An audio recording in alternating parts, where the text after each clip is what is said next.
now we have reached one of the most fascinating and interesting parts of today's conference, and this is the panel where we can actually discuss, debate, and argue. Well, there are so many questions we could ask, but I'll maybe start with bringing the expectations down. And there was some hype around that there is a lot of expectations, and I wanted to start from risks, and this is a very human question. So you can take a look from your professional kind of view, but in your opinion, and this question I will ask all of you. In your opinion, what do you think is the biggest risk in today's age? What would be your honest opinion? And anybody who feels that they're perfectly ready to answer can just take over. Okay, I will answer. Yes, Pilla. So maybe it's we are not managing, AI models properly. So we are not double check, the errors. So it means that we are not careful, So this would relate mostly back to false information and just doing things that are actually wrong. It means that sometimes, robots can make mistakes by learning, and our prison is, as a teacher, to teach them what is right, what is wrong, But if you are not a good teacher, then of course the result will be something that we would not like to see. Mm-hmm. Somebody told me yesterday that previously everybody expected Google, for instance, to give correct answers. And now we expect the norm to be that we get wrong answers from AI, and then we sort of make sense of them. Okay, but others, what are your ideas? Yes. From my point of view, the biggest risk is that social or economical needs push some technologies which are not ready to use, and they can make some fatal mistakes, not because they cannot do it, but they are just not ready yet. There's so many reasons why investors or whatever people want to push half products, full production. And if some of these mistakes are fatal, can be very easy. Social or in political reasons, people push down the development in that area. So we kind of froze development because of that. Something bad happened, but that was not technology fault. It doesn't mean that technology cannot do it, but just it was still not ready. Mm-hmm. I will maybe follow up on this and pose this audacious question: that should we then say that maybe it's okay for the companies to be early adapters, but maybe governments should be, and government institutions should be more careful? I would say that we should know what is the technology readiness. If you have a phone consultant and they start to talk you things what are wrong, that is okay. It doesn't happen anything, but we should know that we'll not put, for example, into some very critical infrastructure AI which can still make fatal mistakes. Or you have to have always control of them, or you have to, like in airplanes, most safest technology in the world are airplanes. So they just put so many things on top of each other, they all control each other. Mm-hmm. This AI controlling planes is an interesting topic. I understand that DHL is planning to put their package planes on AI only, but consumers should be safe because nobody would like to be in an airplane that's only controlled by AI. But yes. As I said in my speech as well, we've been there before. So when the nuclear chain reaction was, we can say, under research, or basically in the phase where theory was put into practice, then there were serious questions being asked about what if the chain reaction runs away? and basically it explodes the whole Earth or the whole solar system or whatever. Finally, the risk was taken. I mean, it was calculated through, and you don't know until you've actually run the test. And the test was run, and we're still around. And then this technology was taken even further until the bombs were dropped on actual people. And that line after that hasn't really been crossed, because it was evident that this is technology which can eradicate the whole mankind. Now with AI, I think it's part of human nature. People take risks. I'm afraid some people will die. The question is how many, until people will understand that some other controls need to be put in place, because it's part of human expansion, so to speak. I know good journalists seek for these sort of snippets of sentences, so I should ask that. What do you think, how many people is it okay that will be killed by AI, that it would be an okay cost? If you ask it like that, of course the number is always zero, right? But with every technology, there have been people that sometimes experiment with their own lives. The question is, will they actually understand that this technology can run away from their hands and kill somebody else? And it's the same case we can argue with the DHL package planes. I mean, they still can fall into a parking lot and kill a baby, and then who knows where the turn of events will take us. Mm-hmm. Good, thank you. And what are your takes on this? Yeah, I will take down this from global to local a little bit. Maybe thinking this further, if some innovative e-shops of the medicine, like we have right now, start using more like AI chatbots, and somebody is really has some injury and seeks maybe relief, maybe firstly from pharmacy, but gets this help a little bit in wrong time or in wrong context. I don't know if some pharmaceutic stuff is also sold in regular retail, like in Selver or Prisma or whatever shops. So yeah, we have to be really, once again, careful what kind of experiences we build for the mission critical solutions. And I would like maybe to put this your hint on, like government institutions should be careful. I think, yeah, they firstly should be careful on mission critical services to provide some AI chatbots to help people. Mm-hmm. Okay, very good. So you brought the topic from global to local, and I would simplify it even more, and I would like to pose another question. So let's say there's a small company CEO today. It can be in Estonia or anywhere, and they've heard about AI, but they have no idea what AI is today. What is your opinion on what should they do in today's day and age? Should they learn? Should they do something in company? What should they do? Or there's a saying that people will get left behind.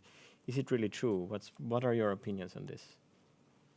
I have a first take on that.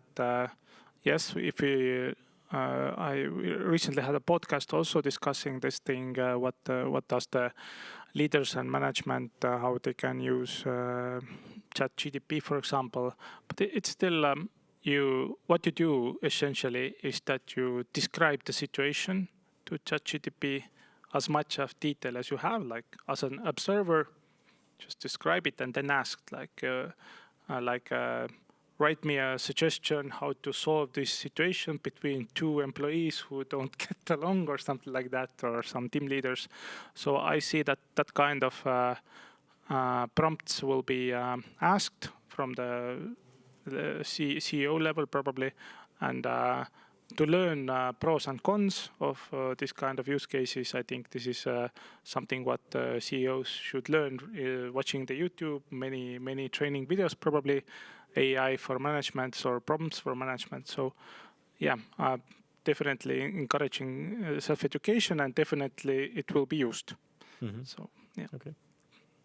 So in my opinion, good idea would be, hire the consultant. Maybe it's the cheapest way, because you can have a, partner with whom you talk to, what kind of ideas you have, what kind of problems do you have you need to solve, because there is no need always use the AI, it's just a digital tool, so you will understand should you use their AI tool or some kind of other tools. So yeah, this is my suggestion. I'll maybe ask Christian now online as well. What are your takes on this?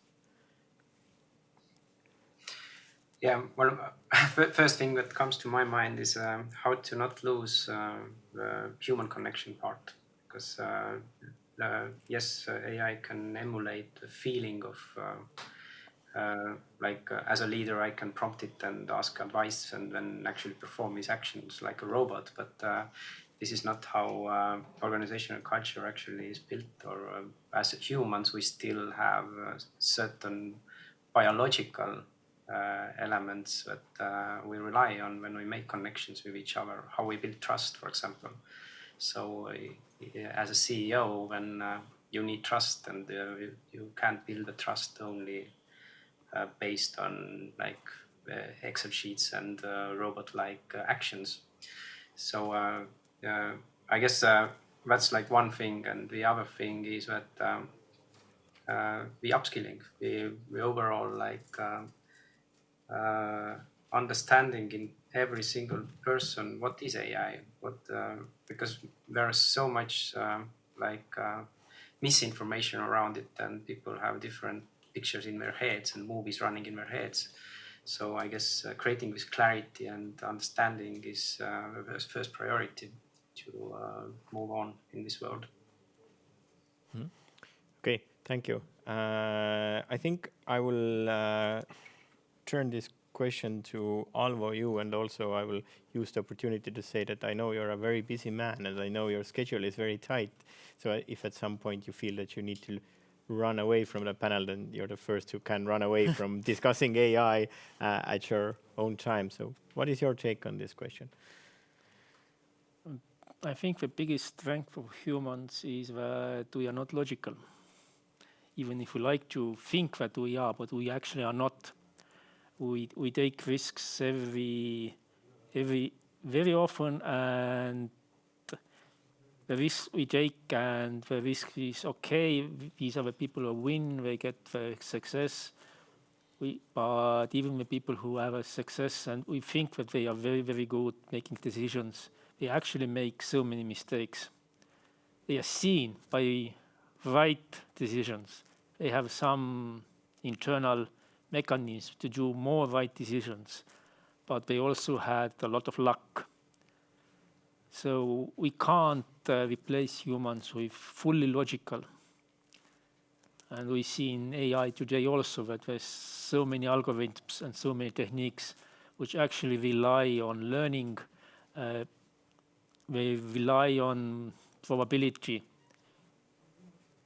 So you can help people. You can make decisions, but there's so many situations in the world you don't actually have data to make decisions. So you can admit this is random, or I say, smart person said. This is basically the same. Okay. This is trust is a good question. There's something which is called trust. It's not logical. Mm-hmm. Okay, yes. Actually, people trust their lives to technology all the time. You have probably read about people who have trusted their navigation systems to take them grandly, of course. And well, most of them are hopefully still alive, maybe a little bit further from the destination they were planning on. But we trust technology. if it has earned our trust. It's an irrational thought, but that's the reality. And some people will trust ChatGPT if they wish, and think that all the answers they get from there are correct, whereas it's statistically very likely that some of them are wrong. In robotics, it's called positive feedback reinforcement learning.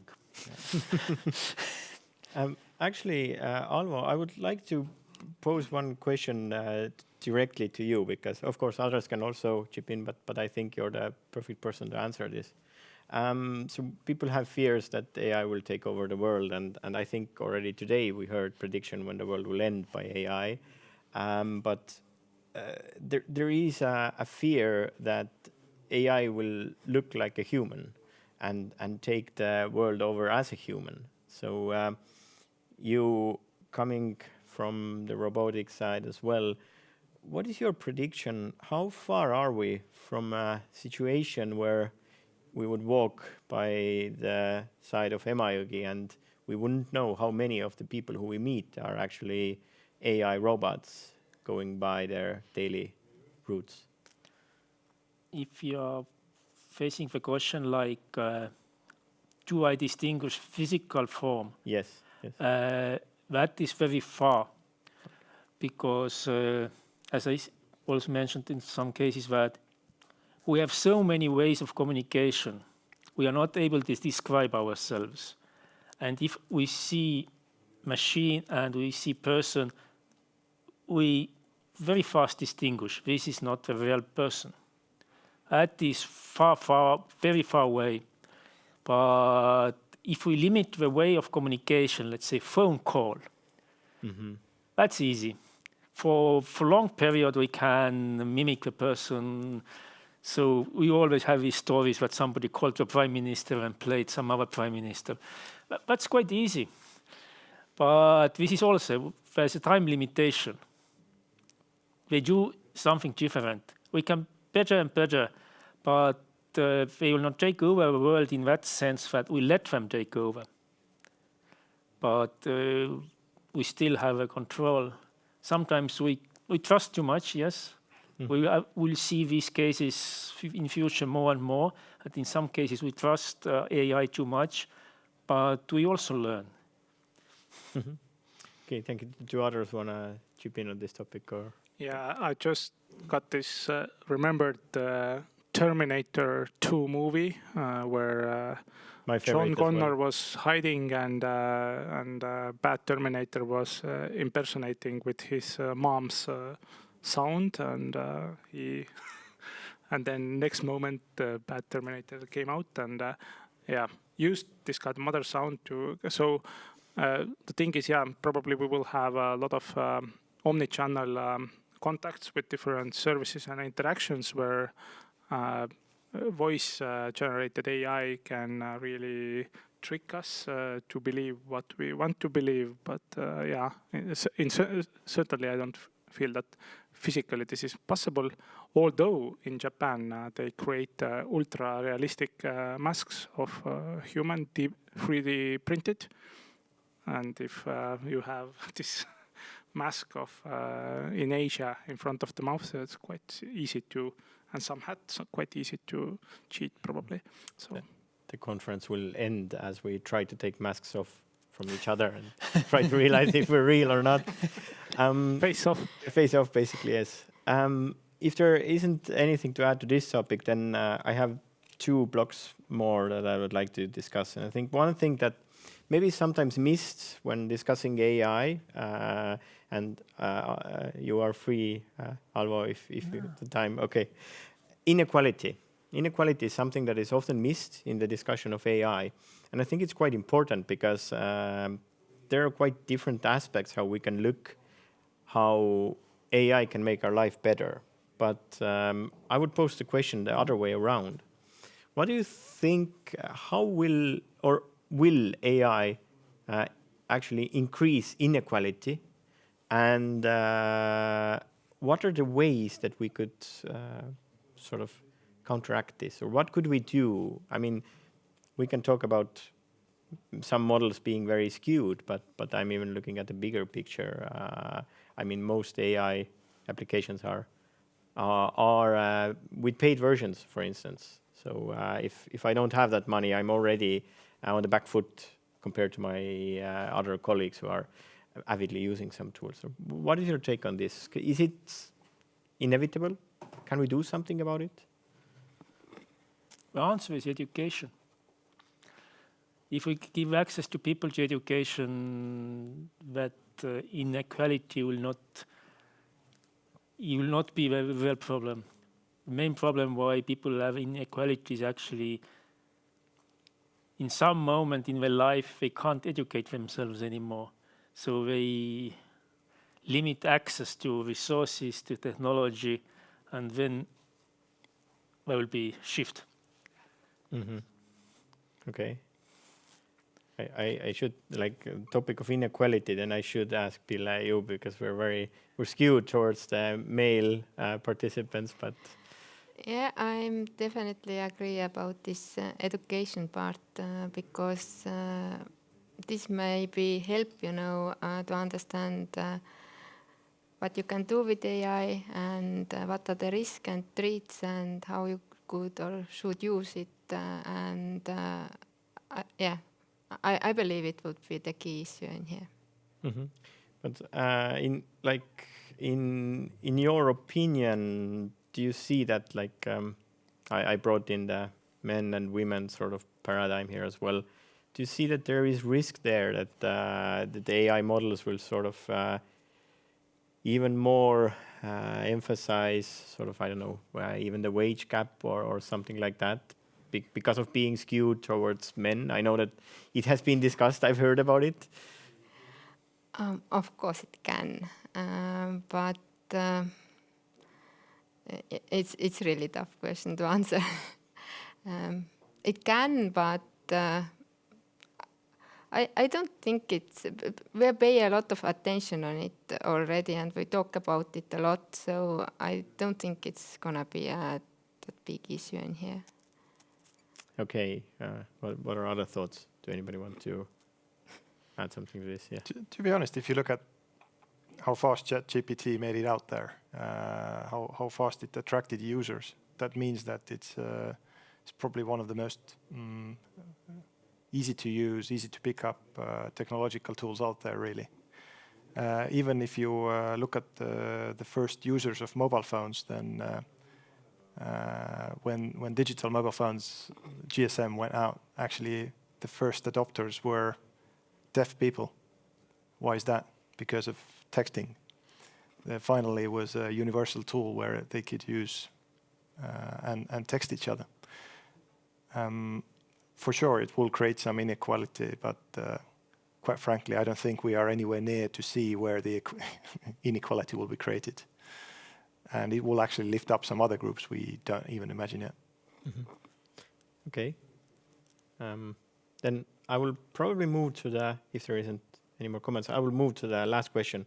And I think it's the logical one. I hope you expected it. I mean, the conference title is AI hype, business as usual, or really a revolution, the kind that we've only seen a few times in the history of humankind.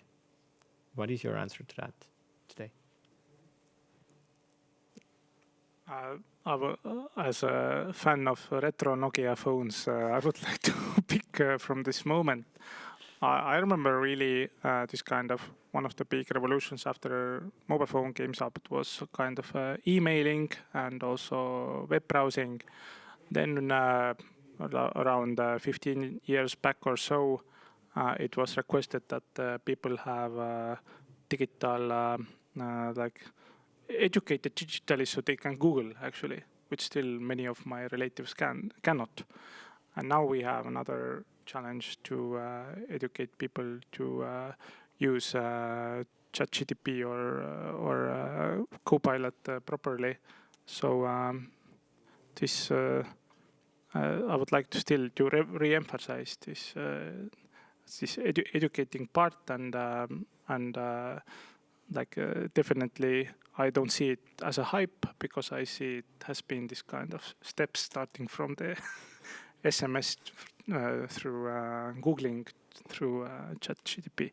Yeah, so Okay. definitely AI not revolution in started. my opinion, not a hype. Okay. It's a real thing. It's a good sentence. AI started from Nokia. Could be, yeah. So others. I would like to, bring a parallel from sport. So I think we have gotten starting points. We have run 100 meters, but this is a marathon distance, not 100 meters. So we haven't seen actually who will be the winners in the marathon winners. But for sure, if you are not able to run 100 meters quickly, then you can't run marathon quickly as well. Very good. It's a very good point. Yes, who will? I can just only add that I was really bad in 100 meters. I'm pretty good in marathon. And Ironman. But jokes aside, I think it's both a hype at the moment because it's up there. People will get used to it, and then we will just absorb the success of the technology once it comes. It's really early days at the moment. Okay, thank you. Alva, to you. With connection with sport, I'll say there's some similarity in learning and sport that if you do sport until you die, you always can do. Okay, your capabilities goes a little bit worse, a lot of worse, but you still can. But if you one moment stop doing it, restarting that process is very, very hard. And the same with education and learning. If you don't learn anything or do something very routine in 3 to 5 years, it's very, very hard to start learning again. So always continuing education, what you joke, this is something we should push people or kind of help people to have capabilities to always learn something so they can learn and adapt with all new technologies. Okay, and I guess, Christian, you have the opportunity to be the last answer of this session. Yeah, well, in my opinion, I think it's not just one thing. There are certain areas in AI that are hyped. There are certain areas in AI that are revolutionary, and many of it is actually innovation. Because at the same time, we see lots of confusion as well. Because, for example, OpenAI can kill many startups with one announcement today. So it's very hard to even innovate when the big players are actually just right now innovating in such a pace that it's hard to keep up. And but on the other hand, I think at some point there will be drag to the people being slow, meaning that not every people on planet is tech savvy, and this adoption is still mostly on this early adoption rate level. So I think there's still a long way to go. But yeah, that's it. Okay, very good. Thank you. I managed to, I think, get very good answers from you.